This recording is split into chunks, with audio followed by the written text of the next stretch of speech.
Hola mis amigos, gracias por acompañarnos en esta nueva emisión de Ciudadanos Conscientes con los diputados. Estas entrevistas que vamos teniendo con diferentes candidatos a diputados para las próximas elecciones del 5 de julio. En el día de hoy contamos con la presencia de Leila Mejía, candidata a diputado por la circunscripción número 1 del Distrito Nacional por el Partido Revolucionario Dominicano. Leila es una comunicadora que ahora vemos que emprende también en el camino de la política, buscando hacer sus aportes en la política desde el Congreso Nacional. Leila, muy bienvenido y gracias por estar con nosotros. Gracias por acompañarnos y aceptar nuestra invitación. Muchísimas gracias por tenerme aquí para hablar de las propuestas legislativas y de los temas que sean de tu interés y el interés de los espectadores. Perfecto. Sí, mira, nosotros lo que venimos haciendo, Leila, ya como te había comentado, era que la población este próximo 5 de julio haga un voto más consciente, que conozca a sus candidatos. Muchas veces nos centramos mucho en lo que son los candidatos a la presidencia y a veces no conocemos a fondo cuáles son nuestros candidatos a diputados. Y esa es la idea, que no votemos por un partido en específico, sino que votemos por propuestas. Y eso es lo que venimos buscando con este espacio. Eso es excelente, porque el voto es el único momento que el ciudadano común tiene para tomar una decisión directa, para participar en la toma de decisiones de forma directa. Es así. Y hay que valorar su voto, votar por lo mejor de cada partido, votar por personas, votar por propuestas, porque a fin de cuentas eso es lo que queda, lo otro es muy efímero. Y la política no es como la pelota, que tú eres aguilucho de chiquitico, liceísta de chiquitico, eso es entretenimiento, Claro. pero esto es algo mucho más profundo, porque de tener personas adecuadas en el Congreso Nacional dependerán muchos cambios importantes que impactarán no solamente la demarcación que cada legislador represente, sino al país completo, porque las leyes son para todos. Es así, es así. Al final el diputado, el senador, el legislador tiene un impacto a nivel nacional, a pesar de que representa una demarcación en específico. Bueno, Leila, mira, yo he estado revisando tus propuestas y quisiera ver si hablamos de alguna de ellas, que sé que son bastante interesantes y a la vez novedosas. A la vez novedosas porque el tema de un proyecto de ley de autismo es bastante novedoso para la República Dominicana. Esto es algo que, si bien no puede afectar a cualquiera, es algo novedoso tener una ley sobre ese tema. ¿Qué busca Leila Mejía con un proyecto de ley de autismo?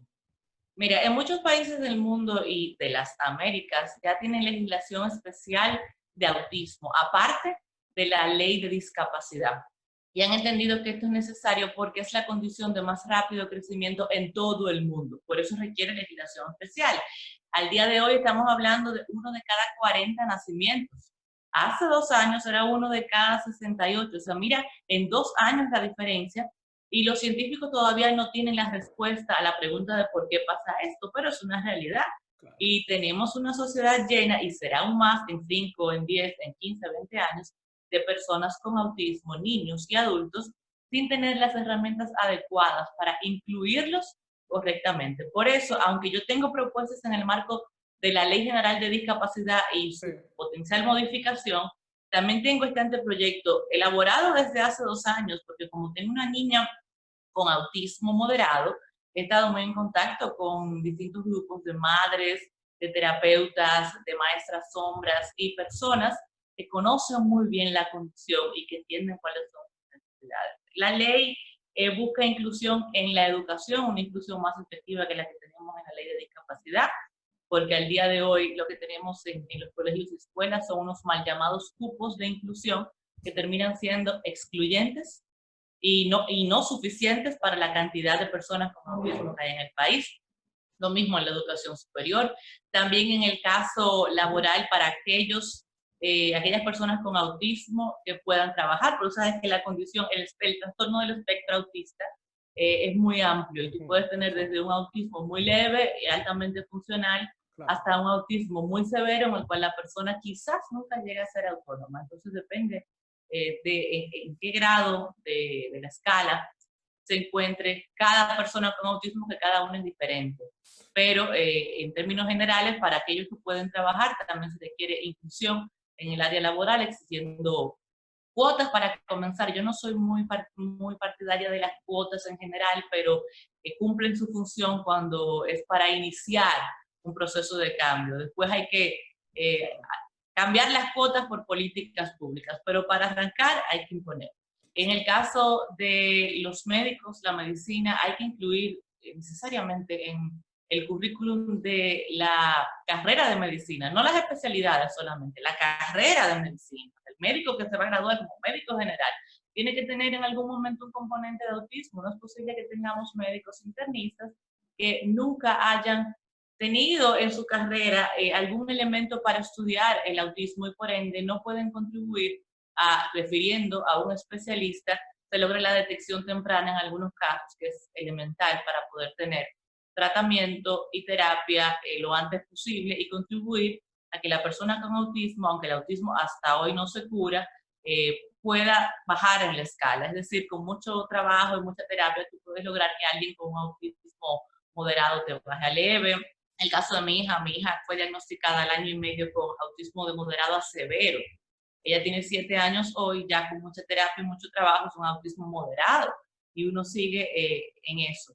El tema de la seguridad social, nosotros no tenemos nada para cubrir las terapias. Es más, ni siquiera los seguros privados caros, en los planes más caros, cubren terapias para autismo y por ende tenemos muchas madres que simplemente tienen a sus hijos en la casa sin acceso a la posibilidad de terapias. A pesar de que tenemos el CAI, que es el Centro de Atención Integral a la Discapacidad, es un buen esfuerzo, pero se queda corto porque el CAI atiende niños con autismo, con síndrome de Down y parálisis cerebral y solamente tiene cupo para 400 personas. Las listas de espera son de 3, 4 años, pero el máximo de edad es de 10. Entonces tú vas con tu niño de 8 años, te pones en la lista de espera y cuando te llaman ya tú no calificas porque tu niño tiene más de 10. Entonces, es un buen esfuerzo, pero es absolutamente insuficiente. Y esas son algunas de las cosas que en una ley de autismo quisiera que se aprueben, si logramos finalmente llegar al Congreso y enamorar a los legisladores de la ley. También está la Ley General de Discapacidad, que tiene, no es una ley mala, tampoco es vieja, es del año 2013, pero hay un elemento que le hace falta.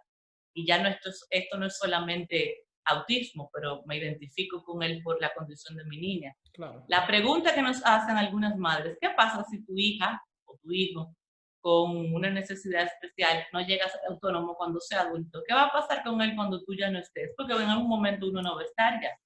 Y no hay respuesta para esa pregunta. No hay centros de cuidado, lugares para internamiento, no hay nada de eso.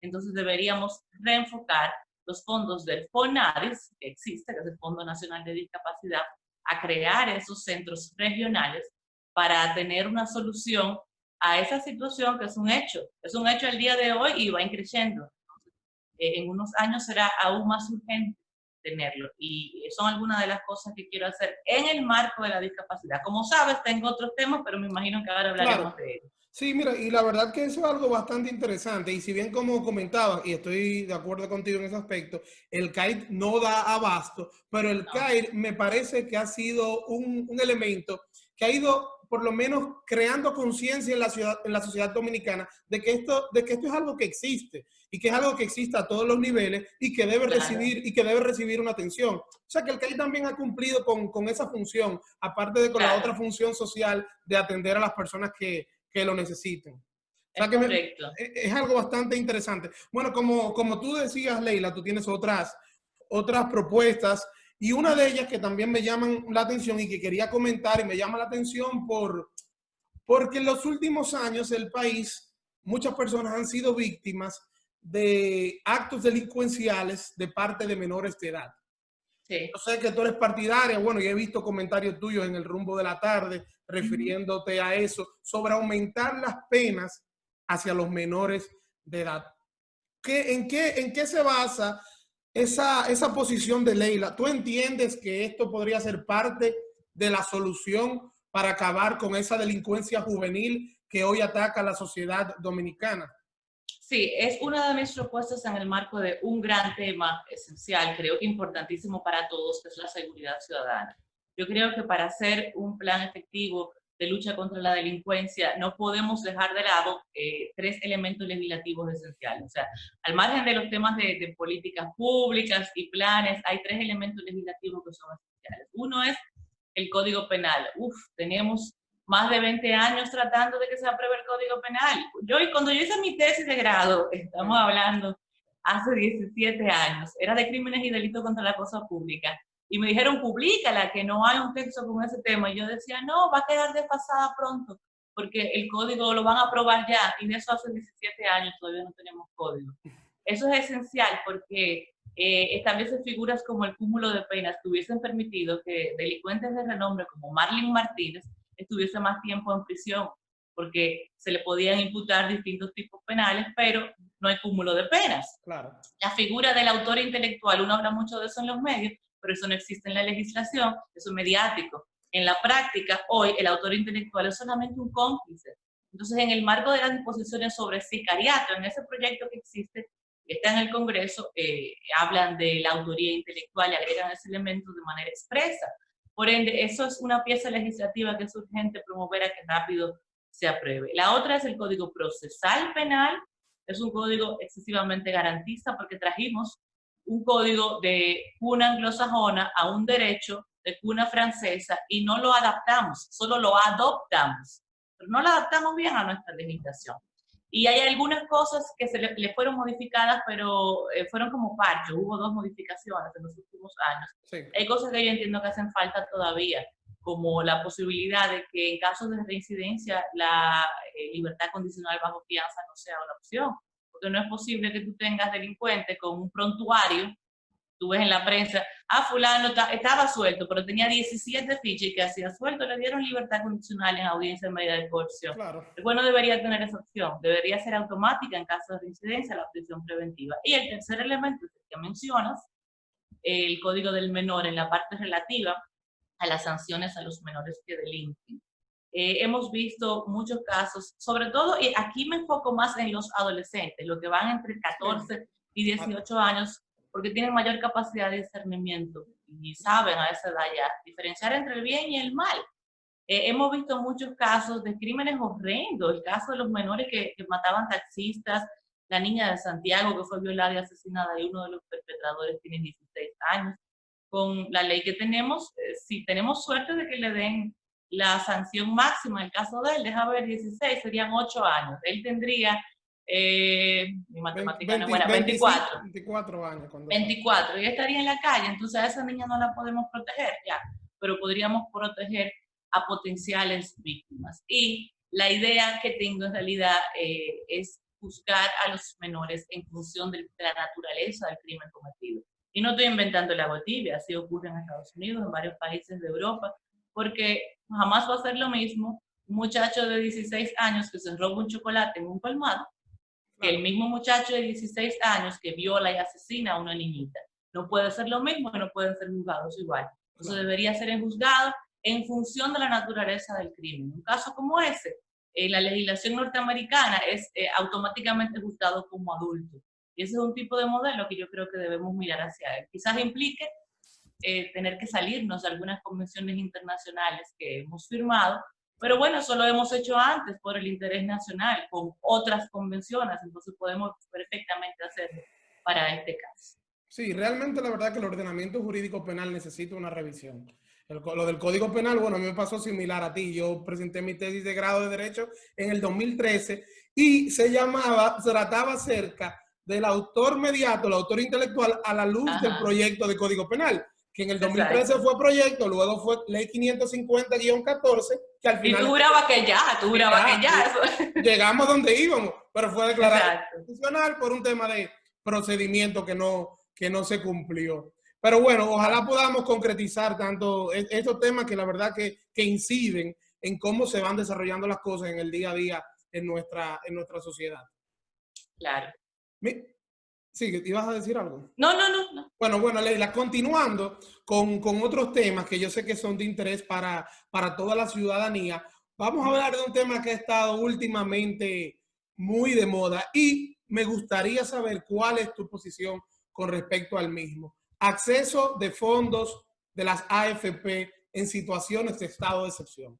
Es decir, estamos en un estado de emergencia, puede darse otro en algún momento. ¿Cuál es la posibilidad?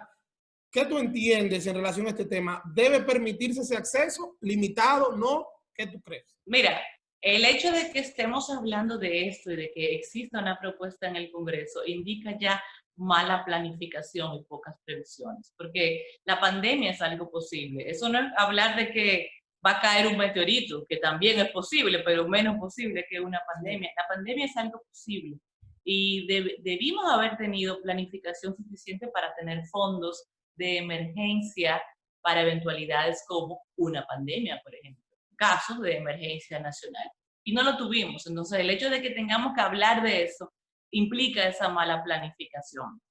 Al día de hoy ya también eh, es más teórico que práctico, porque todo indica hasta ahora, porque el ritmo de la pandemia no lo podemos controlar ninguno, ni siquiera los médicos lo pueden predecir, ni los científicos, es una enfermedad de comportamiento extraño.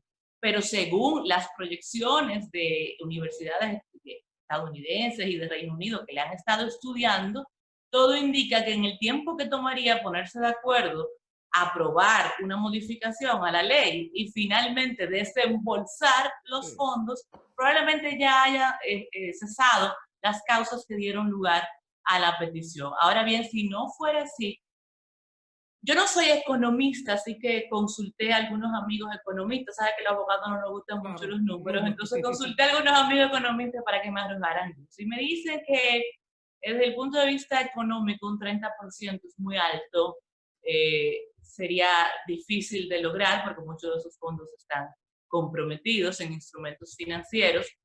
Y además, desde el punto de vista humano, sería algo que perderían nuestros envejecientes, que lo van a necesitar en un momento que no pueden trabajar. Pero estos mismos economistas me razonaron y me pareció un razonamiento válido, que con un 9% se puede hacer porque los fondos sí están para un 9%, no para un 30%. No es un impacto tan alto para el caso del momento en que necesitamos acceder a nuestras pensiones y se podría cubrir por un par de meses el costo promedio de la canasta básica familiar que establece el Banco Central. En caso de necesitarse aún, pues yo estaría de acuerdo con esa posición, pero parecería que ya no se va a necesitar si calculamos el tiempo que tomaría materializar la entrega de esos fondos, cómo va el comportamiento de la pandemia.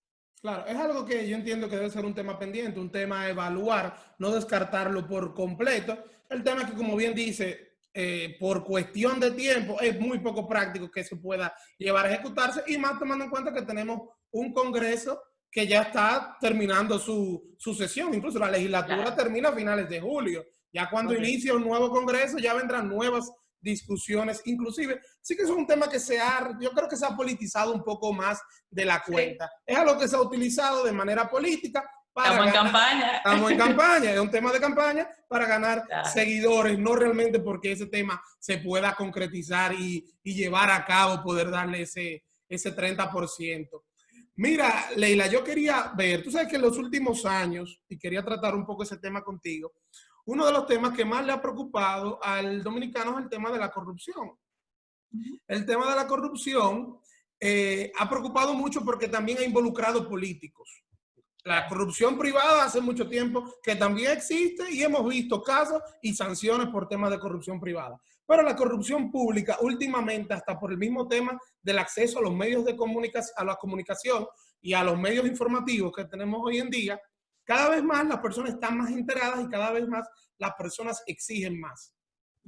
El tema de la corrupción política tiene en su contra el tema del ministerio público que tenemos. Tenemos un ministerio público cuya cabeza es el Procurador General de la República, que es nombrado por el presidente de la República.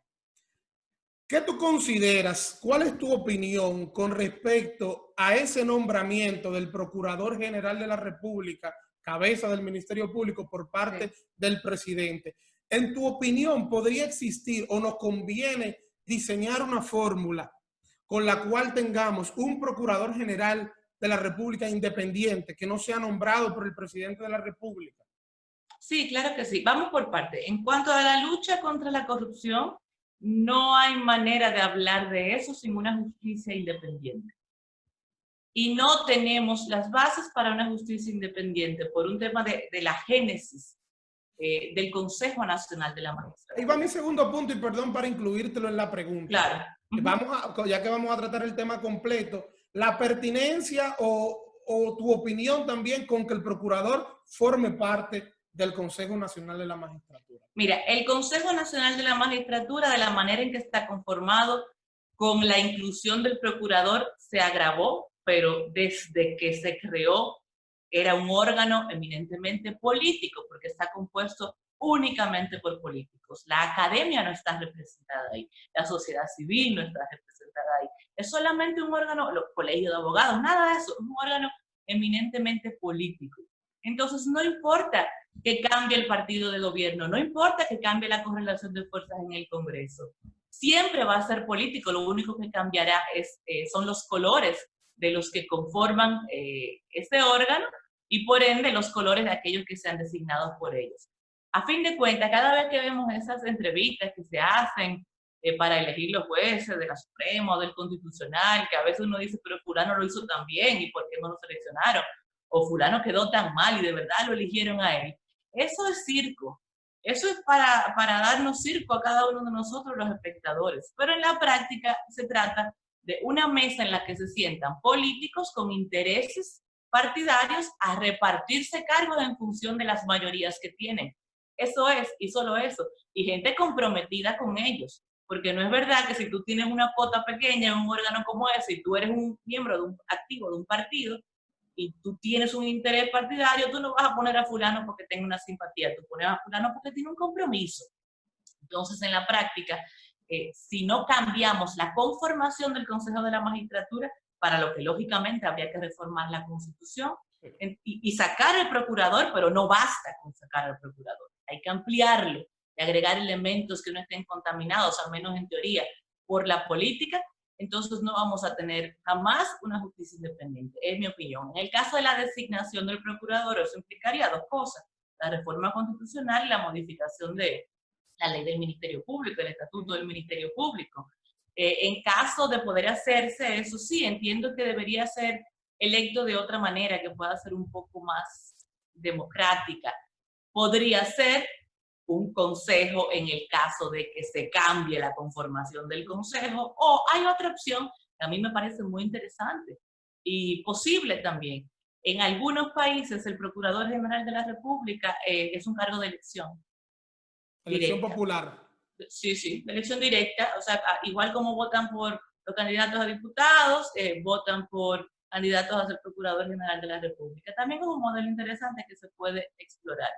Pero, en definitiva, respuesta a tu pregunta, sí, estoy a favor de que no sea el Poder Ejecutivo que lo nombre y que no esté en el Consejo, pero el Consejo hay que ampliarlo, que no basta con sacar la figura del procurador. Perfecto, perfecto. No, sí, estamos de acuerdo. Es un tema de reorganizar el sistema de justicia, del cual el procurador también forma parte, pero que está contaminado el sistema, vamos a decir, desde su cimiento, porque esa es la forma en cómo se concibe, es la forma en que se viene dañando desde el principio, lamentablemente. Lamentablemente. Leila, mira, el tiempo más o menos se nos va acabando, pero yo quiero dos últimos temas tratar contigo. El tema del aborto. Como hablábamos recientemente en esta misma conversación, tenemos el tema que necesitamos aprobar el Código Penal. Uno de los temas más discutidos en el Código Penal era el tema, si bien se prohibía el aborto, pero habían unas excepciones de las 3 causales famosas que conocemos. ¿Cuál es tu posición de llegar al Congreso Nacional el próximo 16 de agosto con respecto al tema del aborto? Yo soy pro vida y me gusta ser firme en eso porque hay muchos candidatos a diferentes cosas que andan en media tinta porque no quieren cerrarse puerta con algunos grupos.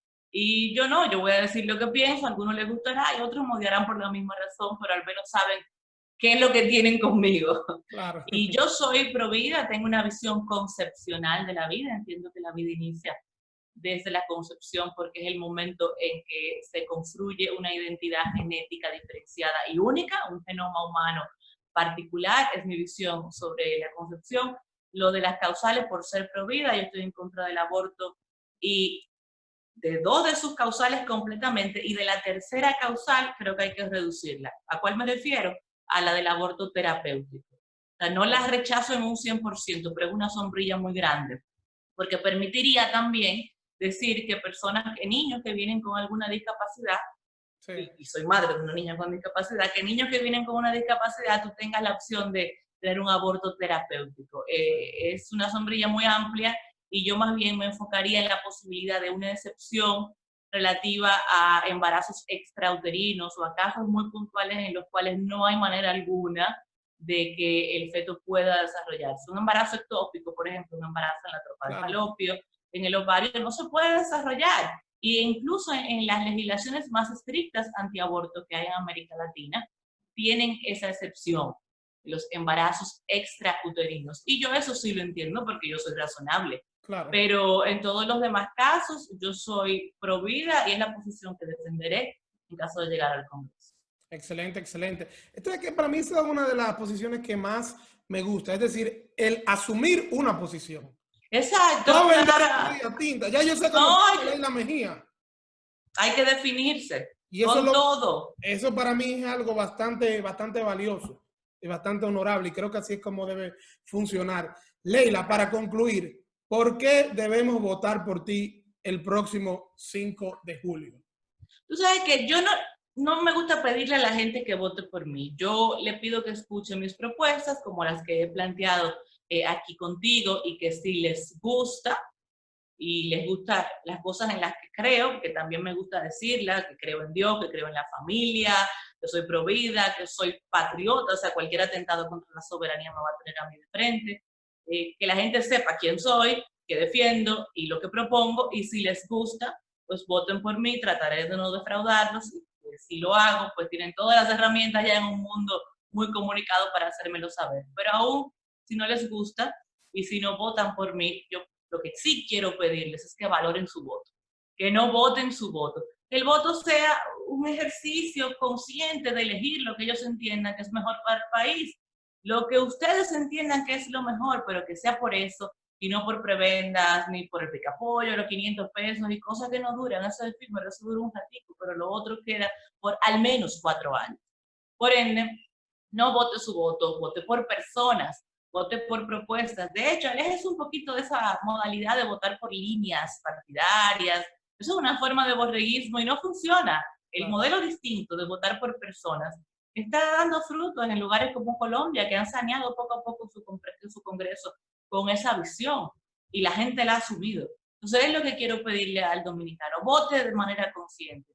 Si es por mí, se lo voy a agradecer y estaré trabajando para no defraudarlo. Pero si no es por mí, que sea porque usted cree en eso y ha escuchado las propuestas y se identifica con ellas.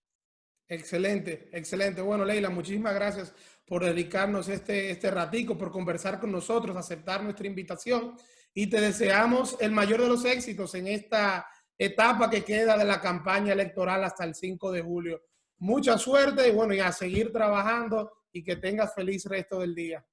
Muchísimas gracias, gracias por tenerme aquí en el programa y permitirme compartir con tus espectadores. Gracias a ti, Leila.